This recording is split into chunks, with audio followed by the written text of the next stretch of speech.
За газрын тус боловсруулах үйлдвэрийн төсөл нь 2018 оноос Дорногов аймгийн Алтан ширээ сумын нутагт бүгд найрамдах энэтхэг улсын засгийн газрын экспорт импорт банкны 1.7 тэрбум орчим Америк долларын зээлийн санхүүжилтээр хэрэгжиж эхэлсэн. За мөн Монгол энэтхэг хоёр орны харилцааг шинэ түвшинд гаргасан хамтын ажиллагааг бэхжүүлсэн чухал төсөл гэдгээр онцлогтой. Тэгвэл тус газрын тус боловсруулах үйлдвэр ашиглалтанд орсноор Монголын төлс шатхууны хараат байдал буурах ач холбогдолтой юм. Газрын тус боловсруулах үйлдвэр нь 4 багц бүтээн байгуулалтаас бүртнэ.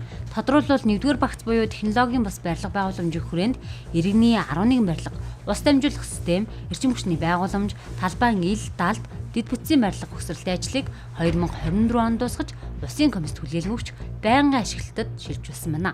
Харин багц 2-3-ын хүрээнд 38 мегаваттын цахилгаан станцын суурийн ажил, шугам хоолойн тулгуур ажлуудыг хийж дуусгасан байна.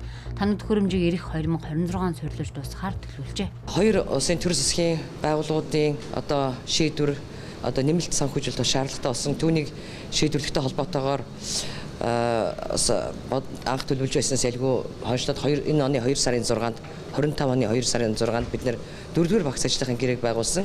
Энэ багц ажлын хэрэгжих хугацаа бол 36 сар байдаг. 36 сар гэдэг нь 28 оны 2 сар болох нь шүү дээ.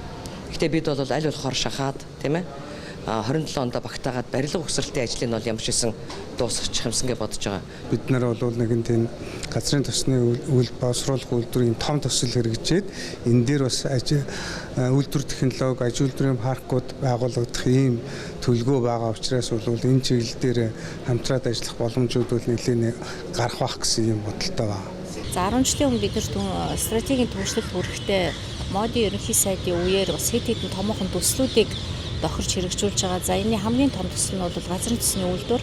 За энэ манай эдийн засгийн хараат байдлыг бууруулах, эрчим хүчний хувьд нэлээд өндөр түвшинд хөгжихэд хамгийн том бүлгэц үзүүлж байгаа төсөл. За энэтхийн талаас энэ төслийг бол дэлхийн бусад бүх оронтой хэрэгжүүлж байгаа төслүүдээс хамгийн том төсөл нь гэж үздэг.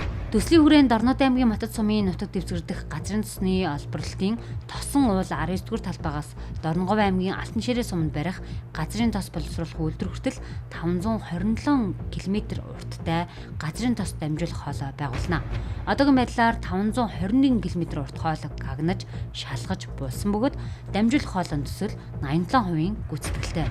Газрын тос боловсруулах үйлдвэр болон тос дамжуулах хоолойн барилга ухсралтын ажилд гадаад дотоодын нийт 3000 орчим хүн ажиллаж байна. Мөн газрын тос боловсруулах үйлдвэр нь жилд 1.5 сая тонн тос боловсруулах хүчин чадалтай.